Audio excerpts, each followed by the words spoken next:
Today's 2 Minutes of Science is all about needles, or in this case, a particular needle. A needle that we're going to use to show how the sharp piece of metal can be pressed into various objects and how it works.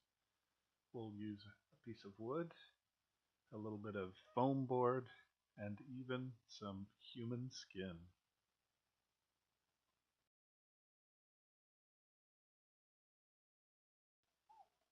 Starting with this piece of wood, it looks pretty solid until we start pushing the needle into it, and then it is clear that it's layers of fibrous material that can be compressed by the needle and shoved aside.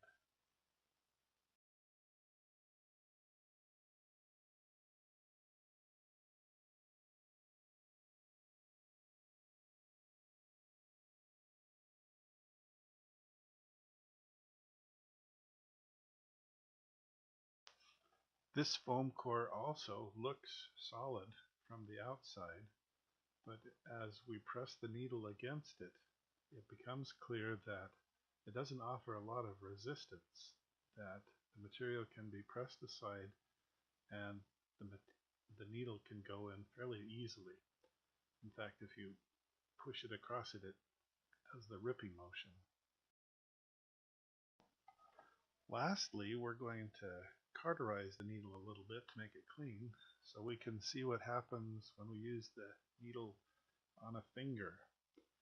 First of all, if you look at the skin close up, you'll be able to see that compared to the size of the needle, it's quite thick and strong, and you can see the individual ridges of the fingerprints in this.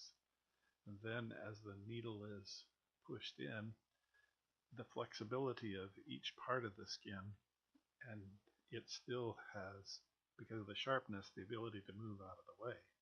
You can also see that even after cauterizing the needle, there's some debris, charred pieces of needle that can get pushed into the skin. Why anything pushed into the skin is dangerous, so we don't recommend this.